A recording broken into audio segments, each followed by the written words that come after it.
Hello, everyone. Welcome back to another episode. Today, I am here with Spenser Watkins of the Baltimore Orioles, right-handed pitcher for the O's. Thank you for joining us today, Spenser. Yeah, Andrew, pleasure to be on here, man. Appreciate it. You were drafted out of Western Oregon University in the 30th round of the MLB draft in 2014 by the Detroit Tigers. You progressed through the organization. First of all, let's get started with when were you were drafted, and what were your emotions like on draft day? Draft day was wild because being at a D2, I mean, a good baseball school, there wasn't like the same kind of buzz around your school that most D1s have. So draft day was, I was the only guy who was a potential, and that was just based off teams sending your basic player questionnaires just to like fill out your biography, just to kind of figure out who you are. Whereas, at a D1, draft day is anticipated and there's always scouts around. So draft day was kind of a hopeful day, but it wasn't a certain day, one of those kind of things. So it was very uneasy emotions as to, am I going to get drafted? Am I not going to get drafted? So it was pretty low key. It was just me and my roommates.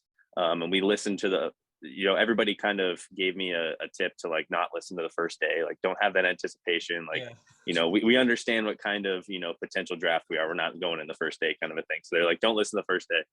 What did I do? I listened to the first day, and it just like made the next 2 days feel so much longer. And then finally on the 30th round, my name was called, and it was totally surreal. It didn't register for like a whole nother pick that it was like me, and everybody else was freaking out obviously because they heard it, but for me it was like that there's no way, I don't know if that's real. So it was just a wild experience. Like, so you were with like your college team during that? Like, yeah, so there were like with all them. Yeah, so there were it was incredible. I lived with 3 other baseball players at the time. And so it was just me and the 3 of them, and that was a lot of fun. And then obviously afterwards the whole team met up and we had a good night and got to celebrate, and that was really special as well. Awesome. So then you like drafted by the Tigers. Coming up through the Tigers organization, what was your biggest challenge, like adjusting to pro ball from like a D2, Yeah, adjusting to pro ball, I mean, it's the bottleneck effect. Like everybody's just that much better each level you go. And in college, I was able to kind of throw fastballs by guys and then just use stuff and get outs purely on stuff. And I had to really learn how to pitch and how to use my stuff, and right time versus wrong time, that battle. And so that was a big adjustment early on, is understanding that not just stuff is going to get you everywhere. It's you got to be able to use that and understand how it plays for your arsenal. So that was a big piece of it. But I felt like I was able to acclimate pretty quick. Those definitely the first 2 years were some of my biggest struggles, and then I had a really great the first year was a struggle, and then I had a really great second year, and then just kind of moved forward from that. Able to build off of that one good year and get it. Yeah, I always felt like each year I was getting better and better, learning more and more, which is the goal. Yeah. Did you enjoy your like the minor league grind, like the struggle, like the ups and downs, like looking back on it now, like did you enjoy I it? absolutely did. It was frustrating at the time, of course. I mean, being a competitor, you want to always be successful and be thought of highly, but looking back on it, I wouldn't change anything. My path is what made me who I am today, and obviously got me eventually to the place that I'm at by being able to get the opportunity to pitch in the big leagues, but also just kind of who I am as a person, and help build lifelong experiences that were able to shape me into how I conduct myself, or how I teach the game, or things like that. Just it made a really big impact on me, and I wouldn't trade any of that for the world.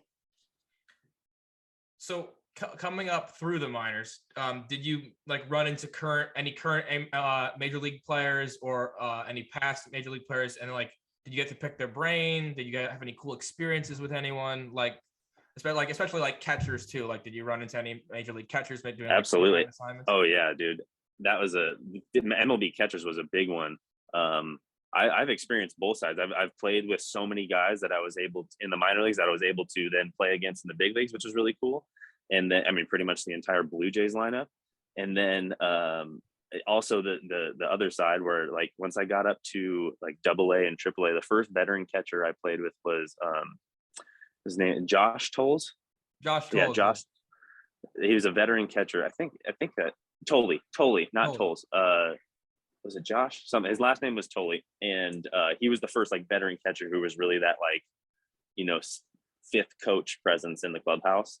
And so that was really cool. And then another guy was like Jared Saltalamacchia we had one year, and he was a great guy to, you know, pick his brain, and as well as Bobby Wilson was someone who pitched or caught, 12, 13 years. And then other years we had like Edwin Jackson, Josh Harrison, you know, so many guys that you got to pick their brain. But I think the big one was this year in Matt Harvey. And he was, you know, he's Matt Harvey. He's done what he's done. And he was able to, you know, battle and compete this season. And so I was able to kind of pick his brain and just watch how he went about his business and his process. And I learned so much from a true professional like him, and just how he conducted himself through a year that maybe wasn't his best year, but he was able to really show his strengths, and then that great push in the second half. So I learned so much from him this year. But yeah, there's so many great stories and players that I played with or against, or you know, like I said, learned from that. Again, the experiences that I've gone through in my, you know, long time going up to the minors is something I wouldn't change for anything. So in like your time with the Tigers, what was like your fondest memory that you could like say like that was the one that stuck out the most? Winning the 2016 Midwest League, or no, 2015 Midwest League championship was a lot of fun. That was a really great team. That was like pretty much my entire draft class was that team. So all the guys that I had, you know, the first dudes I met in pro ball, basically that was us, you know, 2 years later. And then I mean, the big thing that sticks out to me is just all the teammates I've had. That's like, you know, there's a special bond between you play with when you're a teammate with someone, you share the same experiences.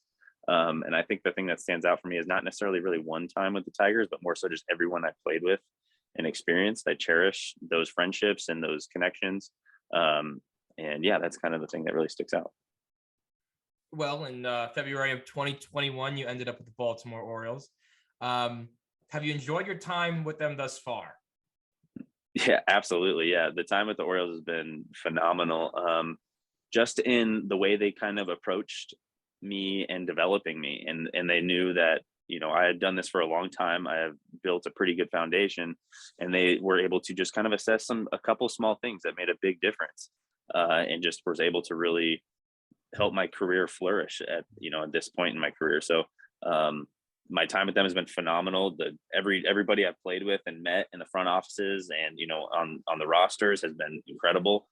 So it's been a great experience with them. And then obviously getting the chance to pitch in the big leagues and in a historic ballpark like Camden. Oh yeah. And, you know, see all these other, you know, being in the AL East, seeing Fenway and Yankee Stadium and all that, dude. I mean, it's been an incredible experience with the Orioles for sure. So you said got to pitch in the major leagues, major league debut versus the Angels on July 2nd of 2021.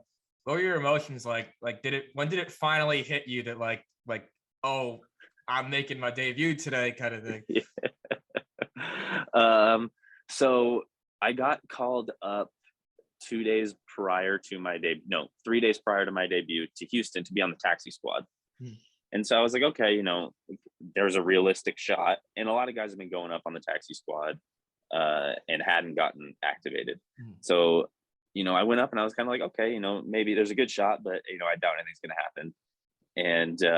And then the first day that I was up there on the taxi squad, we had a pitcher get hurt and then a bunch of other stuff go wrong and they needed arms. And so I ended up being activated that following day. So I got called at like 2:00. That's kind of a funny story. I got called at 2:00 or 1:00. Bus was at like 2:00. So I was like packing up the room because it was a getaway day in Houston. We're going to Los Angeles.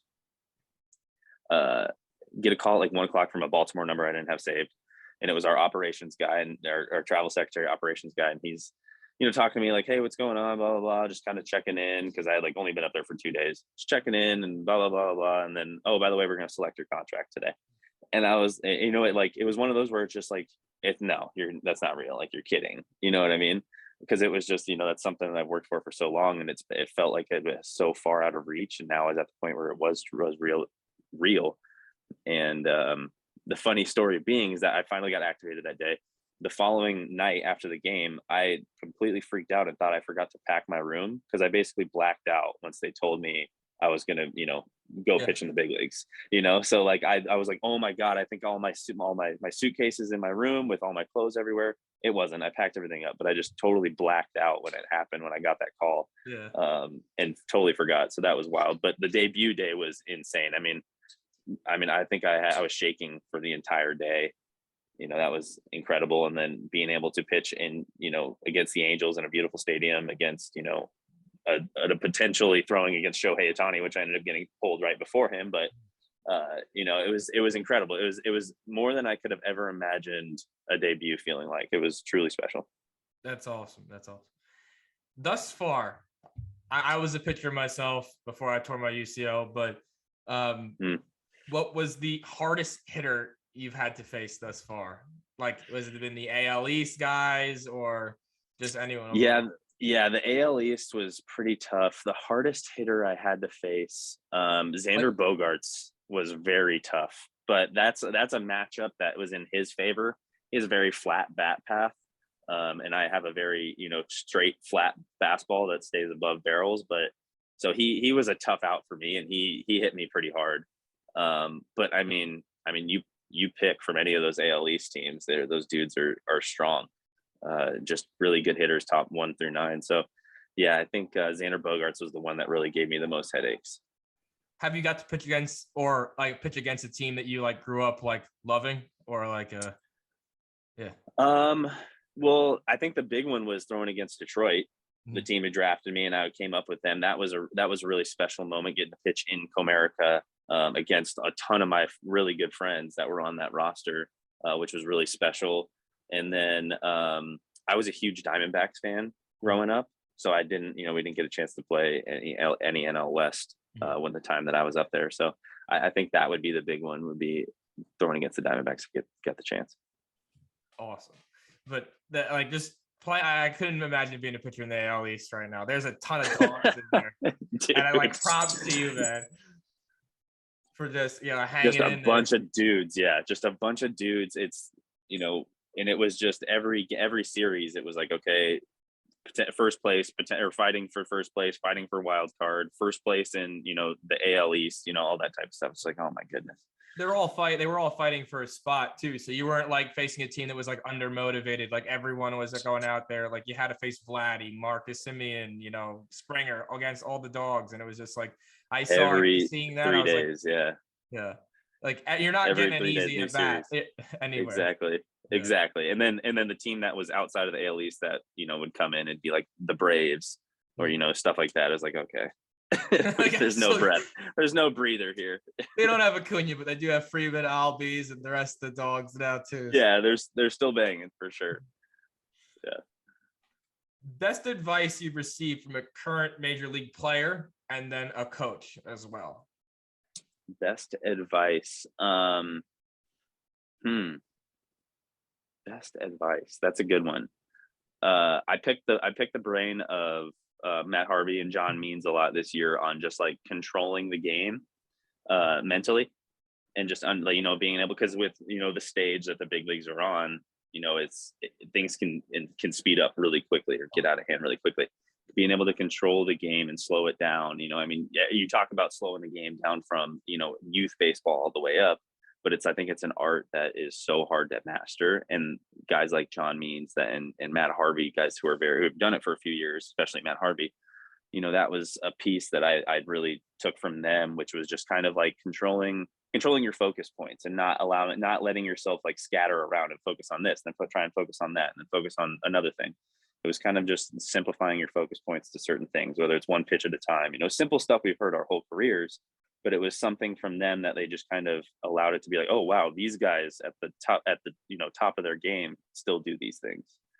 And so that was a big piece that kind of helped me assess that and get through, games that can get out of hand with these lineups, and how do you control it and all that type of stuff. And then advice from a coach. I had a pitching coach in AAA in 2019. And he, his name was Juan Nieves. He's the bullpen coach with the Tigers now. And he gave me the advice to always have a coach's filter, to take in and be coachable is the main point. But being able to be coachable, but also know when to say that doesn't work for me. because every coach has good stuff and they also have bad stuff, and not necessarily that it's bad, but it may not apply to what you're trying to do, or what benefits you, or what maximizes your abilities. So being able to take everything in, chew on that for a while, keep what's good, and then throw away what's bad, and let the coach know and communicate it, rather than just take it all in, trying to figure it out, know it's not working, but just keep trying just because the coach is telling you. You're not going to hurt a coach's feeling. I hope not. Yeah. I hope a coach isn't going to get his feelings hurt just because it's just not working for you. So just to have that coach's filter is very important. I mean, they also have to be adaptable too when it comes, like, if it's not working for Absolutely. you, they got to meet you halfway, or, find a 100%. different approach, Yeah, that's the mark of a good coach, I think. Mhm. Being adaptable to each player. I got some fun questions for you now. Sweet. Let's do it. Off topic, but in your Awesome. opinion, who's the face of baseball right now? And have you got to Ooh. face the face of baseball yet, in your opinion? Ooh, yeah, definitely Shohei Ohtani is the face of baseball. That I think that's, especially with Mike Trout on the shelf for now. And then yes, I did get to face Shohei Ohtani, and he's 0 for 2 against me with a strikeout and a pop fly to the warning track. Yeah, so I shouldn't say pop fly. He got it pretty good, but it luckily stayed in. He was underneath it a little bit too much. So yeah, Shohei Ohtani 0 for 2 with a K and a pop fly. So it's funny because that's when I hang my hat on for sure. You get to go back to the dugout with a little bit of like dust your shoulder off kind of thing. That's pretty awesome. Yeah, just for a moment for sure. Did you you get to face Vladdy, because like the man's gonna throw up a triple crown. He threw up like a triple crown type of year, and then he's probably not even gonna win MVP this year. Right, pretty insane. He's a special talent, man. I mean, facing him, he's one of those guys that makes a very difficult thing to do look so easy and effortless, and it's impressive. And he was just so locked in, and he did it all year, which was even more impressive. Yeah. And then especially in the division he's in, which is ALE, is incredible. And then it's also insane that he's probably not going to win that MVP voting, which is mind blowing. But he's a special talent and someone who's really, really fun to watch. Yeah. Absolutely. And he's a great competitor. He's a good kid. I played against him my entire career. When he was with Bichette in Lansing, Michigan, all the way up to Dunedin and AA and AAA with Buffalo. Like, we played against each other our entire career. So that was cool to face them as well. And then seeing them at the major league level, you're like, we made it up. We were through it all. Like, exactly, dude. That's like what I was saying. Yeah. Yep, that whole Blue Jays lineup was, we grinded against each other, and I met them in Lansing and those types of things. So we had a history. It's cool. That's awesome. Growing up, who is one of your favorite players? Like, did you emulate anyone as a pitcher, or like just who was your favorite guy to watch? I was a huge fan of Randy Johnson.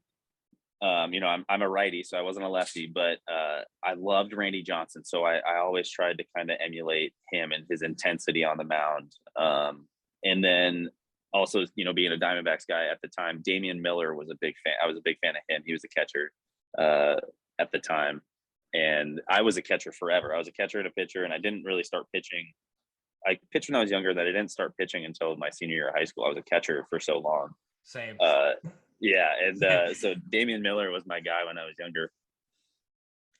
But that was like going from you catch one game, pitch the next, like in travel ball. It was just shot. And then end of high school, I'm like, I'm not hitting anymore. I'm just gonna pitch. I gotta focus on one thing if I'm gonna try to play college ball, And exactly. Yeah, they're like, you can't really hit, so let's see you throw it. Go there. We talk about the greatest pitches of all time, like the Kershaw curve, the Mariano Rivera cutter, you got the Randy Johnson slider, the Scherzer changeup. Like, what pitch would you add to your arsenal if you could just choose one? Just say, I'm going to take that and add that to mine. If I could pick one of theirs, yeah. Oh, that Scherzer changeup, dude. That thing is sick. I mean, if I could throw, a changeup has been my arch nemesis my entire career. Some days, some weeks I'll have it. Some days it's non-existent. So if I could have something as consistent and as nasty as his, that's the goal. That's my goal. So I would pick the Scherzer changeup for sure. Yeah, he's been doing it for his whole career, just absolutely nasty, and it's pretty fun to watch too. So gross, incredible competitor too. All righty, your pitching repertoire. What is your arsenal? 4-seam fastball, with a curveball, like 12-6 curveball, and then I throw a like cutter slider hybrid, a pitch that I can keep as a cutter, and kind of keep it on plane and run it like, say into lefties' hands, and then and I can use it as a slider to righties where it has a little more depth, and then the changeup that's been kind of my elusive white buffalo for so long. So that's a piece that's been in develop, and we got some really good feel with it this year. And I'm like I just told you, I was in Seattle at Driveline, so we're going to be doing a ton of pitch design there this off season to get that right, going into spring training. But 4-pitch mix, north south pitcher, no east to west, left to right.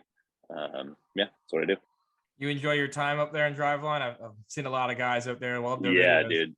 It was really, really impressive what they have to offer in the facility and what they're able to offer in the analytics department. Great staff, great group of guys, and women that are up there. Really, really, really, really cool production they got going on. Awesome. My last question for you for today's interview is, what is your biggest piece of advice you can offer to kids that are chasing the dream of trying to get it to the major leagues or at least sign a pro ball contract? Consistency. I think the biggest thing that you can search for is do what you do well and do it a lot and do it consistently. I think that's the biggest thing that I've learned as I've gotten to become a big leaguer, is what was holding me back for so long was the consistency of what I did. I could do what I did really well, but it was like, okay, are we getting the best or are we getting the worst today? So how can you become consistent, whether that's through extra reps or, getting your mental process in the right direction or, anything like that. I think building consistency, not searching for that 600-foot bomb, but maybe searching for that, 350-foot bomb every time you put it in the air. It's like that type of stuff. So I think looking for consistency when you're training and getting ready is a huge part to success in this game. Awesome. I completely agree with that too. Consistency is key, Yeah, totally, dude. Absolutely. Well, Spenser, thank you so much for joining me today on this episode, and we'll be sure to be sending you some more gear your way. We have some shirts coming out, so I'll be sure to send you some your way and out there in Arizona. Awesome, dude. I already got my bracelet on. Going right now. Thank you, man. Thank you. I got it tattooed on me, so love it. I've got Chase Numata. Yes, you recognize that Chase name Numata, at all? So baby. he was one of my best friends. He was my roommate. This is actually for him. It says Numi underneath. So the bracelet's chilling right there with him. Awesome. I love it. He was a supporter too of the foundation too. Yep. I remember he had the bracelets when we were in Erie together. Phenomenal dude. So he's still there with us. Praying for him all the time and his family, just gotta keep him in there. Absolutely, dude. Thoughts, absolutely. And Matt. So yeah. But 100%. Thank you again. We'll be sure to keep you in contact with everything. Thank you. Absolutely. Awesome, Andrew. Appreciate it, brother. See you all in the next one. Later.